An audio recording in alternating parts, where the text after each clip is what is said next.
और ख़ास तौर पे गुड पेरेंटिंग पर मैं बोलने जा रहा हूँ कि अच्छे पेरेंट्स कैसे बने। मगर जो पेरेंट्स यहाँ बैठे हैं वो बहुत अच्छे हैं कि वो समय पर आए हैं बात सुनने के लिए, तो खुद के लिए एक बार ज़ोरदार ताली बजाएं आप। सो आप गुड पेरेंट्स तो हैं ही, इससे और बेहतर कैसे हों इस पर थोड़ी सी बात करेंगे। एक छोटी सी कहानी से बात शुरू करता हूँ। एक स्कूल में एक टीचर ने अपने क्लास में बच्चों को नीली रंग की रिबन दी और कहा कि ये रिबन जो है ये उस शख्स को तुम बांध दो जिसके प्रति तुमको धन्यवाद लगता है, तुमको लगता है कि उसने तुम्हारे जीवन में कुछ किया, जिससे तुम बहुत प्यार करते हो, उसको तुम ये रिबन बांध दो। दो रिबन सबको दे दिया और कहा कि तुम जिसको रिबन बांधोगे उसको कहना कि वो आगे बढ़ाए इस रिबन को, वो उसको रिबन बांध दे जिसको वो धन्यवाद कहना चाहता है, थैंक यू कहना चाहता है। तो उस कक्षा में दो बच्चे थे, बड़े अच्छे दोस्त थे आपस में, क्योंकि उन दोनों के पिता एक ही ऑफिस में काम करते थे। एक के पिता मैनेजर थे, एक के पिता क्लर्क थे। तो वो जो क्लर्क का बेटा था उसने अपनी जो रिबन है उस अपने दोस्त को बांध दी और कहा कि ये रिबन मैं तुमको बांधता हूँ, तुम मेरे ज़िंदगी में हो, थैंक यू वेरी मच, और तुमको जो सबसे अच्छा लगता है उसको तुम बांध देना। उसने भी अपने दोस्त को रिबन बांध दी, उन्होंने आपस में रिबन बांध दी। क्लर्क का बेटा जब घर गया तो उसके हाथ की जो रिबन थी उसने अपने पिताजी को बांधी और कहा कि पापा आपसे ज़्यादा बेहतर या आपसे ज़्यादा किसी से मैं प्यार नहीं करता, thank you very much for being there, आप मेरे ज़िंदगी में हो, सब कुछ है। उसने पापा को रिबन बांध दी। वो जो क्लर्क है वो अपने ऑफिस जाता है और वो जो मैनेजर है उसके बारे में सोचता है कि मैं क्या ये रिबन इसको बांध दूं, पर वो मैनेजर आदमी बहुत ठीक नहीं है, वो घर में भी ठीक नहीं है, घर में भी चिड़चिड़ करता है, बच्चों के साथ समय नहीं बिताता, मारपीट करता है।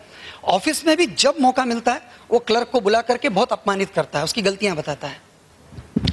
तो उस क्लर्क ने सोचा कि क्या करूं, तो उस क्लर्क को ऐसा लगा कि इन्होंने मुझे इतना डांटा, इतनी बुरी बुरी बातें कही, शायद इसी कारण मैं आगे बढ़ा जिंदगी में, तो मुझे कुछ भी करके ये रिबन इनको बांधना चाहिए, मेरे मन में कहीं कोई धन्यवाद का भाव तो है। वो गया, उसने मैनेजर को कहा कि सर मैं आपके हाथ में रिबन बांधना चाहता हूँ, मेरे बेटे ने मुझे बांध दी। अब ये रिबन कहाँ से आई है मैं फिर बताता हूँ आपको। मैनेजर के बेटे ने क्लर्क के बेटे को बांध दी, क्लर्क के बेटे ने क्लर्क को बांध दी, क्लर्क मैनेजर के पास चला गया। चीज़ें ऐसी घूमती है दुनिया में। और उसने कहा कि ये रिबन मैं आपके हाथ में बांधना चाहता हूँ क्योंकि मैं आपके प्रति बहुत धन्यवाद से भरा हूँ। और मैनेजर ने कहा कि धन्यवाद मेरे लिए, मैं तुमको जीवन भर गालियाँ देता रहा, अपमानित करता रहा, गलतियाँ निकालता रहा।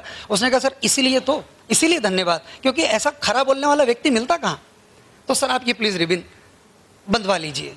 तो मैनेजर ने कहा हाँ ठीक है बांध दो, पर बोले सर इसमें एक शर्त और है कि ये रिबन आपको किसी को बांधनी होगी जिसके लिए आपको धन्यवाद लगता है। अब मैनेजर ने रिबन बंधवा तो ली, पर वो परेशान, सोचा मैं किसको बांधूं, क्योंकि बीवी के साथ झगड़ा, बच्चों के साथ झगड़ा, ऑफिस में सबके साथ झगड़ा, किसको धन्यवाद। तो वो ऑफिस का समय पूरा वो कार से निकला, सोचता हुआ निकला कि ये रिबन मुझे किसको बांधनी चाहिए। सोच रहा सब बेकार है, लड़का बिल्कुल बेवकूफ़ है, डफर है, हमेशा सेकंड नंबर आता है, फर्स्ट कभी आया ही नहीं, पत्नी कभी बात ही नहीं सुनती, क्या धन्यवाद, कोई धन्यवाद नहीं, किसको बांधूं। कार चल रही कर रही, इतने में अचानक से कार के ब्रेक लगते कोई सामने आ जाता और उसको लगता है कि अरे अभी मैं मर जाता।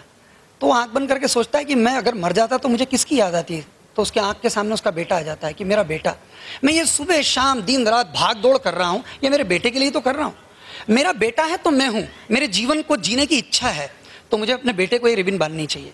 वो घर जाता, बेटा डरा है, वो पिताजी से बहुत ही डरता है, इसी पिताजी एंटर होते बेटा कोने में चला जाता है।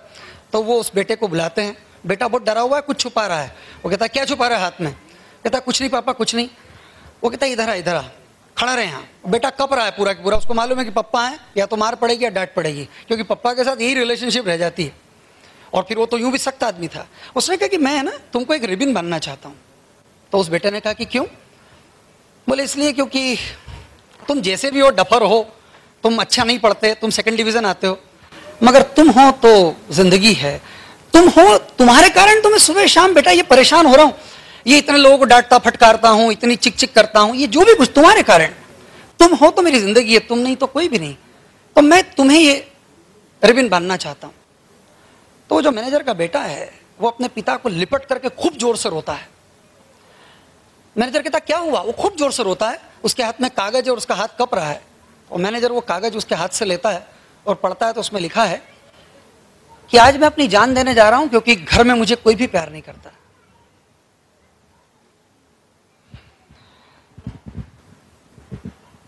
धन्यवाद। हम दुनिया भर में धन्यवाद देते फिरते हैं। अभी आपका रुमाल गिर जाए और कोई उठा के दे तो आप कहते थैंक यू वेरी मच। कभी ऐसा मम्मी को धन्यवाद दिया क्या? कभी अपने बेटे को धन्यवाद दिया? उसके कारण ही आपकी जिंदगी में या आपके घर में रोशनी है। घर में बच्चों का होना ये अपने आप में एक सौभाग्य की बात है। ये गजब का उपहार है परमात्मा का हम सबके पास। बच्चे हैं तो ये हम सब यहाँ बैठे हैं, क्यों बैठे हैं? उन बच्चों के लिए। आप सब छोड़ करके आ जाते हैं उन बच्चों के लिए, उनके होने के महत्व को समझें। बहुत छोटी सी बात कहूंगा तो आपके पेरेंटिंग में कुछ बात बदलेगी और उन बच्चों का जीवन उज्जवल हो जाएगा। बहुत छोटी सी बात। दो शब्द होते हैं, एक होता है कीमत और एक होता है मूल्य। हम बच्चों को हमेशा कीमती बात कि किसकी कीमत कितनी है, ये शर्ट लाए कितने का, ये कोई भी चीज हम बात करते हैं, कोई भी बात करते हैं तो कीमत की बात करते हैं, हम मूल्य की बात नहीं करते। मूल्य और कीमत आपके लिए पर्यायवाची होंगे मगर ये दोनों शब्द बिल्कुल अलग अलग हैं। मैं थोड़ा समझाने की कोशिश करता हूं। आपके पास आपको भूख लगी बहुत जोर से, 2 दिन से आपने खाना नहीं खाया और आपके सामने एक कोहिनूर का हीरा रखा है और एक रोटी रखी है। कोहिनूर के हीरे की कीमत बहुत ज्यादा है, रोटी की कीमत यूं समझे उसके सामने कुछ भी नहीं है, 2 रुपए 5 रुपए। लाखों का कोहिनूर है मगर अभी मूल्य किसका है ज्यादा? रोटी का। अगर हम बच्चों को इस तरह की शिक्षा दे सके कि मूल्यवान क्या है, रिश्ते मूल्यवान हैं, मगर हम बच्चों को कहते नहीं तुझे आगे बढ़ना है, तुझे जिंदगी में सबसे आगे जाना है, फिर बंगला बनाना है, फिर कार खरीदनी है, तुझे कीमती व्यक्तित्व बनना है। कीमती नहीं, तुझे मूल्यवान बनना है। रिश्तों के मूल्य को उसको समझाएं। परिवार साथ में बैठा है, 2 घंटे यहां वहां की फालतू की बात चल रही है। कोई भी सोचता है मन में कि ये देखो फालतू की बात कर रहे, 2 घंटे बेकार हो गए। हम लगातार कहते रहते इस बात को, टाइम इज मनी, पर ये बहुत ही खराब बात है। Time is not money, time is life. तो ये आज से डायलॉग बदलें। आप कहते समय खराब हो रहा है, समय खराब। अगर बच्चा झूला झूल रहा है तो आप कहते समय खराब हो रहा है, वो खेल रहा है तो आप कहते समय खराब हो रहा है, वो मस्ती कर रहा है तो आप कहते समय खराब हो रहा है। पढ़ाई करो, क्योंकि पढ़ाई करोगे तो कीमती बनोगे। मगर आपको मैं बता दूं कि वो जो खेल रहा है, वो जो कूद रहा है, वो जो मस्ती कर रहा है, वो मूल्यवान है। उस मूल्य को हम समझ लें और उसको हम समझें और उसको हम संयोग करें। मैं एक छोटी सी बात पढ़ रहा था कुछ दिनों पहले, दैनिक भास्कर में एक छोटी सी कहानी आई थी कि एक गार्डन में 2 महिलाएं बैठी थी और उनके दोनों के बच्चे झूल रहे थे। तो एक महिला ने कहा बच्चे से कि चलो गार्डन बंद हो रहा है, 10 मिनट का टाइम खत्म, चलो 10 मिनट बाद गार्डन बंद हो जाएगा, उतरो झूले से, उतरो झूले से। तो वो झूले से उतर नहीं रहा था क्योंकि उसने देखा बाजू में एक बच्चा दूसरा वो भी झूल रहा है। तो उसने इशारा किया मम्मी को कि ये तो झूल रहा है, मैं क्यों उतरूं? तो मम्मी ने कहा कि बाजू में वो महिला को कहा कि आप अपने बच्चे को क्यों नहीं कहती उतरने के लिए झूले से? तो कहने लगी कि नहीं, आप कहें ना अपने बच्चे को उतारे आप झूले से, मुझे नहीं कहना। और ये क्या बात हुई? अभी गार्डन बंद होने वाला है। बोले होने वाला होगा, मेरा बच्चा जब तक चाहेगा झूलेगा। अरे बोले गार्डन बंद हो जाएगा फिर कैसे झूलेगा? अरे बोले मैं कुछ भी मैनेज करूंगी, अगर उसको झूलना है और गार्ड को 10, 20, 25 रुपए 50 रुपए देने पड़े तो दूंगी, जब तक वो झूलना चाहेगा वो झूलेगा। तो उस महिला ने कहा कि बड़ी अजीब सी बात है, आप अपने बच्चे को जिद्दी बना रही हैं, ये तो गलत बात है। ऐसे हम बच्चे की हर बात मानने लगेंगे तो कैसा होगा? वो खूब चिक चिक करने लगी और खूब उसको उपदेश देने लगी। तो वो जो दूसरी महिला थी उसने कहा कि एक छोटी सी बात मैं आपको बताऊं कि अभी हफ्ते भर पहले ये जो लड़का झूल रहा है मेरा, इसका एक छोटा भाई, ये दोनों यहाँ झूला झूलने आए थे और आप ही की तरह मैं 15 मिनट पहले ही इस बड़े को 2 थप्पड़ लगाकर नीचे उतारा था झूले से। वो छोटे को भी खींच के ले गई थी घसीट के और कहा ये झूला वूला नहीं झूलना, घर पे जाके पढ़ाई करनी है, बहुत हो गया, ये टाइम वेस्ट हो रहा है। मगर अभी 4 दिन पहले इसके छोटे भाई को बहुत बुखार आया और वो इस दुनिया में नहीं रहा। तो मुझे ऐसा लगा कि काश मैं उसे झूला झूल लेने देती। भविष्य बनाने में हम वर्तमान को भूल जाते हैं, खो देते हैं। मैं आपको बताऊं कि जिंदगी क्या है, थोड़ा सा विचार करना, बहुत ज्यादा समय लगाने की जरूरत नहीं। 2 मिनट में आंख बंद करके सोचेंगे तो समझ में आ जाएगी जिंदगी क्या है। बहुत सारे पैसे, बहुत सारा नाम, बहुत बड़े बड़े बंगले, इन सब के बाद क्या? जिंदगी में मजा, आनंद। आपका बच्चा आज ही आनंदित है पर आप वो भविष्य में आनंदित हो इसलिए आज उसका खराब करने में लगे रहते हैं। आप उसको लगातार रोक टोक, ये मत करो वो मत करो, ये शैतान है। जब मेरे पास कोई माँ बाप आते और कहते हैं हमारा बच्चा शैतान है तो मैं कहता हूं कॉन्ग्रेचुलेशंस, जिंदा है इसका मतलब। जो बच्चा शैतान नहीं उसके बारे में चिंता करनी चाहिए। आपके घर में कोई भी बच्चा अगर शैतानी नहीं करता हो तो सीरियस मैटर है, डॉक्टर को दिखाओ या मेरे पास लाओ, मैं सिखाऊंगा उसको शैतानी। उसका शैतान होना जरूरी, वो शैतान नहीं करेगा तो कौन करेगा? तो ये थोड़ी सी बातें हमको बहुत समझने की है। और एक बात मैं आपसे खास तौर पे कहना चाहता हूं, क्योंकि मैंने जो कही आपसे मूल्य और कीमत की बात, वो अगर माता पिता के मूल्य को नहीं समझेगा, रिश्तों के मूल्य को नहीं समझेगा, तो निश्चित तौर पे एक दिन वो माता पिता को धक्का मारेगा, क्योंकि एक दिन माता पिता इस स्थिति में आ जाते हैं कि कीमत कुछ भी नहीं रह जाती उनकी।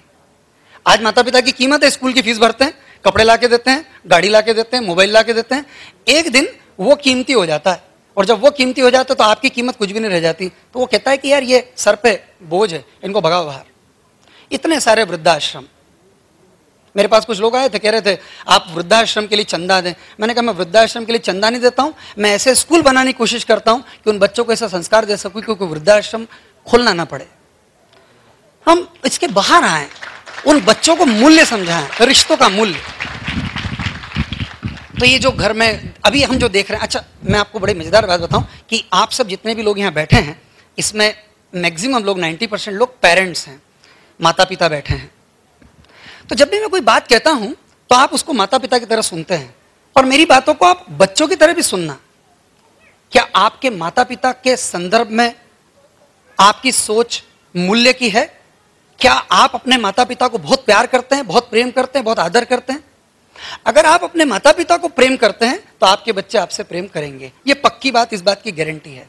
मगर माँ बाप आकर के क्या कहते हैं कि हमारा बच्चा हमसे प्यार नहीं करता है। उनसे पूछो कि आप अपने माँ बाप से प्यार करते हैं क्या? मेरी बात को भीतर ले जाना। आपको कुछ सिखाने की जरूरत नहीं, बच्चे को कुछ सिखाना नहीं है, वो देखता और सीखता। वो देख रहा लगातार कि आप अपने घर में बुजुर्गों के साथ क्या कर रहे हैं। वो आवाज लगा रहा है, आप कह रहे हैं हाँ ठीक है, हाँ ठीक है, अरे आ रहे हैं, अरे ऑफिस जाना है, ये भी किटकिट किटकिट। वो देखता है छोटा सा बच्चा कि अच्छा तो अब ये किटकिट जाएगी, ये किटकिट बड़ी हो जाएगी। अब वो समझ रहा है क्या है, तो उसके सामने उदाहरण पेश करने हैं। दूसरी एक बात जो बड़े इन दिनों बड़ी चुभ रही है कि छोटे छोटे बच्चे, प्रत्युषा का केस हमने भी देखा, बच्ची थी वो, बच्चे जो आत्महत्या कर लेते हैं, नशा करने लग जाते हैं, घर छोड़ के भाग जाते हैं, पता नहीं क्या, उनको स्ट्रेस सहन नहीं होता, परेशान होते हैं। ऐसा क्यों होता है? कभी आपने चिंतन किया? मैं थोड़ी सी 2 बात कहूंगा आपसे। मैं एक दिन स्कूल में घूम रहा था, तो हमारे एक बच्चा जो है वो पेड़ बना रहा था, वो तो उसका पेड़ जो है वो खड़ा नहीं हो रहा था, वो परेशान हो रहा था। तो मैंने कहा क्या हुआ? तो कह ये पेड़ खड़ा नहीं हो रहा है, पेड़ बना लिया मैंने, खड़ा नहीं हो रहा। तो मैंने उससे कहा कि ये खड़ा इसलिए नहीं हो रहा है कि इसकी जड़ें नहीं है। तो उसने कहा कि जड़ें कहाँ होती है? मैंने कहा हर पेड़ की जड़ें होती हैं, तुमको दिखती नहीं है, और वो जड़ों के कारण खड़ा होता है, वो जड़ों के कारण उसमें गहराई होती है। उसने कहा कि, मैंने कहा इसकी जड़ें बनानी पड़ेंगी, इसको तुम किसी भी ढंग से इसको यहाँ पर लगाओ तो ये खड़ा होगा। मगर मैं जब उसको ये बात बता रहा था तो मुझे एक बात ख्याल में आई कि हमारे सारे बच्चे जो आज के बच्चे हैं, ये बगैर जड़ के पेड़ हैं, इनकी जड़ें नहीं हैं, इसलिए जरा सी हवा में हिल जाते हैं, जरा से नंबर कम आए तो झूल जाते हैं, जरा सा मम्मी ने डांट दिया तो घर छोड़ के चले जाते हैं या नशा करने चले जाते हैं। ये बगैर जड़ के पेड़ हैं, ये जड़ें कैसे बढ़ें? इसलिए मैं अपने सब्जेक्ट पर आ रहा हूं कि बच्चों को ध्यान की तरफ संयोग करें, आप भी ध्यान करें और बच्चों को भी ध्यान के लिए संयोग दें। ध्यान क्या है? आपको लगता है ध्यान कोई आध्यात्मिक प्रक्रिया है, ये हिंदू करते हैं या मुसलमान करते हैं या कोई करते हैं या कोई भगवान के सामने? नहीं नहीं, ध्यान का इसका मतलब कुछ भी नहीं। अभी आप सब ध्यान से ही बैठे हैं, आप सब ध्यान में ही हैं, बस आपका ध्यान बाहर है। मैं कह रहा कि कभी कभी इस ध्यान को भीतर ले जाएं। जब आप इस ध्यान को भीतर ले जाते हैं तो आपकी जड़ें मजबूत होती हैं, और जब जड़ें मजबूत होती है तो आपके व्यक्तित्व में गहराई आती है। तब ये छोटी मोटी बाहर की आंधियां तूफान आपको हिला नहीं पाते। आप मुस्कुरा देते हो, कहते ठीक है यार, ये भी गुजर जाएगा, ये भी निकल जाएगा, क्योंकि जड़ें मजबूत हैं। पर आज हमारे बच्चों की जड़ों पर कोई काम नहीं हो रहा है, सारा काम हो रहा है उनको कैसे आगे बढ़ाना, दुनिया में बाहर की तरफ दौड़ने में लगाना। अभी मैं आ रहा था, रास्ते में मैंने एक, मतलब हमारी सोच कैसी है, रास्ते में मैंने एक ऑटो के पीछे लिखा हुआ देखा, ऑटो के पीछे लिखा था कि मैं बड़ा होकर ट्रक बनूंगा। ये हमारी सोच है, इस ढंग से हम सोचते हैं। बताओ, ऑटो भी जो है बड़ा होकर ट्रक बनना चाहता है, ऑटो बढ़िया है पर वो ट्रक बनना चाहता है। तो इस तरह की हमारी सोच, हम पता नहीं बच्चे को वो जैसा है उसको स्वीकार नहीं करते, पता नहीं हम उससे क्या चाहते हैं, हम उसको कैसे बनाना चाहते हैं। थोड़ा कभी सोचा क्यों भेजते हैं आप उसको स्कूल? क्यों आप उसको पढ़ने के लिए जबरदस्ती मार लगाते हैं? क्यों वो टेलीविजन देखता है तो आप टेलीविजन बंद कर देते हैं? क्यों वो खेलने जाता है तो आप उसको डांटते हैं? आप उसको क्या बनाना चाहते हैं? आप उसको कुछ तभी ऐसा बनाना चाहते हैं जैसे आपके आसपास के कुछ लोग हैं, वैसा उनको बनाना। या तो आप अपने जैसा बनाना चाहते हैं कि मेरी फोटोकॉपी बने, देखो मैं आज 50,000 रुपये महीना कमा रहा हूं, ये भी 50,000 रुपये या इससे ज्यादा कमाने के लायक बने, ऐसा कुछ बनाना चाहते हैं? आपके आसपास के लोगों को देख करके वैसा कुछ बनाना चाहते हैं? मैं आपको एक